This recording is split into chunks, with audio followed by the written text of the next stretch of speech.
my name is Erin. And I'm Jean. And we're from the organization SCARCE. SCARCE is an environmental education nonprofit located in Addison. We get to work with students, teachers, businesses, and other community groups on all the things that we can do to help out with our earth and our environment. Today we're going to be talking and working with our watershed model. Watershed, did you know that we all live on a watershed? What a watershed is a particular area in which any water that ends up falling in this area eventually flows down to one common area. Kind of like a tear sheds down. That's what happens to the water when it lands in a watershed. So just to point out a few features on our model, we've got a construction site here. These three homes are kind of a neighborhood or a subdivision. The building right here with the black roof is our school. We've got our factory over here, and then obviously down there in the corner is our farm. Nice. Oh, and our golf course. Oh, golf course. Don't forget the golf course. Right. So what we're going to be doing with our watershed model is talking about different pollutants or contaminants that might potentially land on our land or on the surface. Let me start. There's one biggie. Has anybody ever heard of litter? We all know what litter is. So where is litter? It's everywhere. So for the purposes of this model, we're going to put the contaminants where they would be in real life. So my litter, which is really just oatmeal, don't worry, I don't have litter in my hand, I'm going to sprinkle it all over the model. How does litter land on the surface? Well, sometimes on purpose. People are lazy and they just throw it down. They don't feel like disposing of it properly. But sometimes it's not on purpose. We have a storm or a wind and a garbage can gets knocked over, or maybe a raccoon comes walking by and is a little hungry and he knocks the can over. He sure doesn't go back and pick up the litter and put the lid on tight. It happens, but we need to help prevent it from happening. Go ahead, Erin. Okay, so the next contaminant that we're going to talk about is animal waste. Now, I'm sure if you don't own a dog, you know somebody, a family, or a friend that has a dog, and this is something that we can all do to help out with our water quality.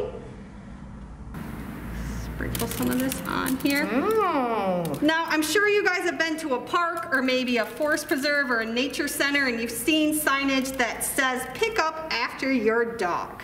Now, the problem with that is dog waste has a lot of bacteria in it, and anytime water washes over that dog waste, it's going to pull a little bit of that bacteria with it. So the best thing to do is clean up that dog waste right after it's dropped. That's a good idea, Erin. Yeah. Sounds great. Now I know Erin talked about this area. This is an industrial area. Now, thank goodness, companies need to let municipalities know where they store the chemicals. But it wasn't always like that. So for the purposes of today, I'm going to put some industrial waste up on the roof of this factory area. And there actually has been instances where businesses have done this in the past. So I'm just going to put some of this industrial waste right on top. You think there might be any problems with that? Absolutely. And eventually, rules were put into place because chemicals were ending up in groundwater. And if you're not familiar with groundwater, that's people that get their water from wells. That's people's source of fresh water, and the chemicals were actually getting into the groundwater at one point. That's really bad. I know. The next contaminant that we are going to talk about is loose soil. Now, a lot of people think, how can loose soil be a contaminant or a pollutant to our water when it's something that comes from our earth? It's kind of simple. If you guys think about erosion, the way that soil can enter into our rivers and streams due to flooding or other type of weather events. And then also, when that loose soil enters into that body of water, it's going to change the color. And I'm sure you guys know what happens on a hot summer day when you go out with a black t-shirt. That sun is going to be absorbed by that dark color. It's going to do the same thing to the temperature of our water. So what if you are a plant or an animal that can't live in water that hot? It's going to make it a lot more difficult. Yeah. So the way that we can kind of combat this problem is making sure that we are planting more plants, planting more trees to help keep that soil anchored, and then also planting what we call native plants. So plants that are accustomed to our area and our climate. They're going to grow much easier, and you're not going to have to apply as many things in order to help them grow.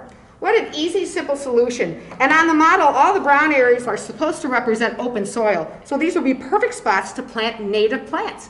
Their amazing root systems, like Erin explained, helps keep the soil there. It prevents erosion. So important. Yeah. Next thing I am going to talk about is Does everybody see all the vehicles we have on the model? Well, has anybody ever noticed a car that pulls away and there's something still left on the pavement? I think you have. Sometimes it looks like a rainbow when it rains. Well, it really isn't pretty like a rainbow. It's typically engine oil. And sometimes gasoline gets spilled on the surface too. Now, a lot of times after oil or gasoline or something gets spilled on the surface, people go and they bring their car to get serviced or fixed. But do they go back and clean up the oil or anything that was spilled on the pavement? Typically not. Huge problem. So I'm going to put a little bit of oil around some of the vehicles. There's always some in construction sites, right, Erin? Yes. On the road, we've got the neighborhoods. Oh my goodness, and always in parking lots. I don't know about you, but I see tons of oil spills in parking lots, and even in the water. Even some of the farm equipment might be leaking some oil. We've got a storm drain there, Erin. You want to talk about the storm drain? Yeah, so if you guys have seen these driving down the street, it's those drains on the sides of your curb. Now, a lot of people think that if chemicals or litter or anything gets down there that shouldn't, that there's a way to clean that out. There's a way to pull that pollution out. But it's actually just a direct connection to a local river or stream. Let me show you how this works. So here, anything that goes down, just like the oil, wow, did you see what happened? So that's why, remember I mentioned people sometimes get their cars fixed. Most individuals that fix their own cars, if they change their oil at home, I sure hope they're bringing it to a facility that actually recycles the oil properly. And nothing is to go down storm drains, Erin. Nothing at all. Not even cooking oil used after, like, say, for example, when somebody fried a turkey. People don't know what to do with it. They might go dump it down the storm drain. Wow, what a problem. No way, no how. Shouldn't be done at all. What about the water if you wash your car? Would that be okay, Jean? No, it would not. Depending on what you wash your car with. Instead of pouring sudsy water down the storm drain, remember, only storm water is to go down storm drains. You could maybe wash your car in the grass and make sure you use some safe soap that is environmentally friendly. Oh, okay. That's a great solution. Or do you need soap at all? Sometimes just water and a rag will do the job. Yep. Great tip. Alrighty, we have a few more chemicals. You want to talk about these? So we're going to go and focus on our farm here. Now, farms are going to use lots of chemicals not only to help make their crops or plants grow, but they're also going to use chemicals to keep things away from those crops. Things like insects, bugs, things like that. So we are going to start with fertilizer. Now, fertilizer is probably something that you guys are familiar with. You might even use it in your front or your backyard. What it does is going to help make that plant grow. Now, the problem is that a lot of time people apply too much fertilizer, or they apply it too often, too many times during the year. The best time to fertilize is actually in the fall, so it can kind of absorb over the winter, and then when the spring comes, those plants are ready to go. That's good to know, Erin. A lot of people don't realize that. Yeah, and there's other ways you can use natural fertilizer so you don't have to apply all those chemicals to your lawn, but the most important thing is not to apply too much because the ground can only absorb so much. Wow, people don't realize that. We're going to apply some fertilizer over here because I'm sure our homeowners are going to use fertilizer, and then of course our golf course. Huge user of fertilizer. Wow. And I bet native plants would help with that too. Native plants, meaning they can survive in the area where they came from, they're not going to need fertilizer, will they? No, you're exactly right. They are accustomed to our climate.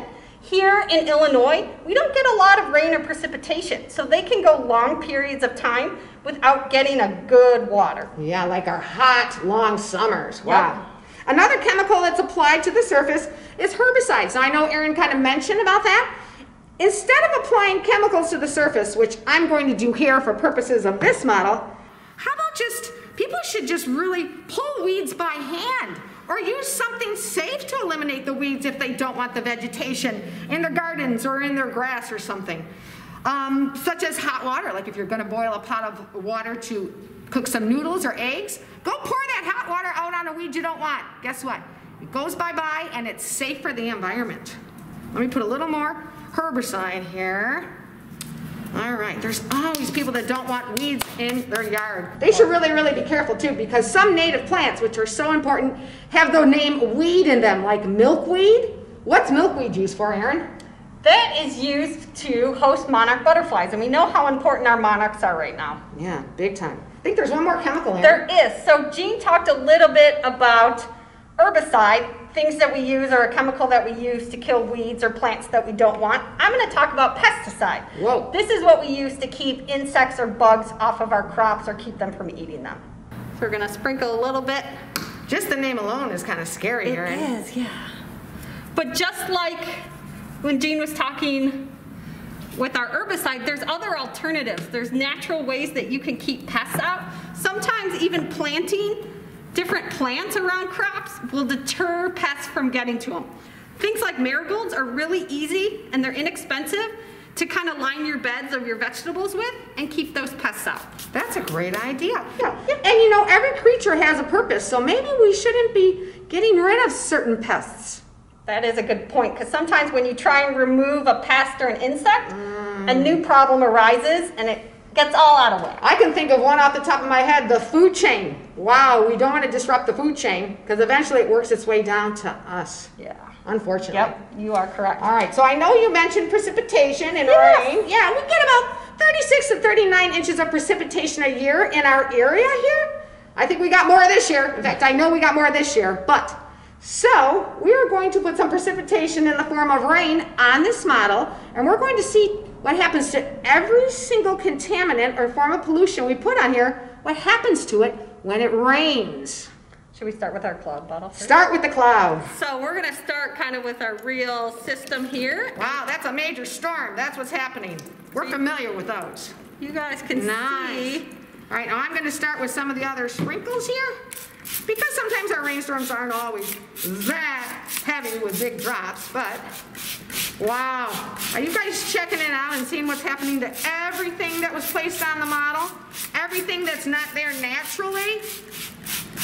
And you guys can see when we look at our land, water is going to move from high point to low point. So our low point is always going to be a body of water.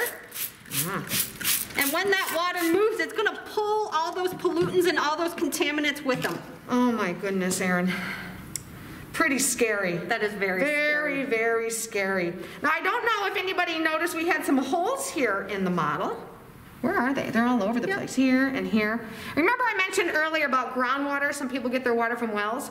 Well, these wells are wide open. Oh my goodness, that means the contaminants could go right into the drinking water of some people's. Yep, it's like a giant straw. Oh my goodness, it is unbelievable. So, what happened to everything? Check it out.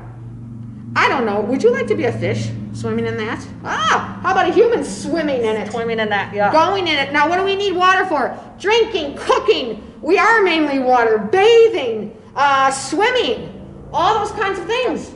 We can't pollute the water that we have because Earth does not create new water.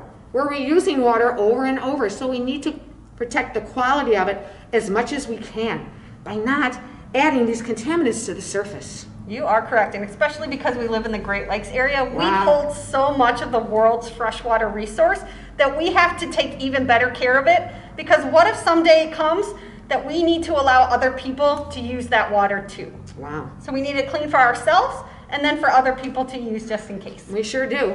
So I hope everybody learned something today. Let's try to keep contaminants as much as we can off of the surface. Please do not litter. Anything else? Yeah, hopefully we gave you some kind of action items, some small things that you guys can do at home or in your life to help protect our water. Thanks for joining us. If you have any questions, feel free to give us a call or visit our website, scarce.org, and we can help you out with anything you have. Take care of the environment, everybody. Thank you.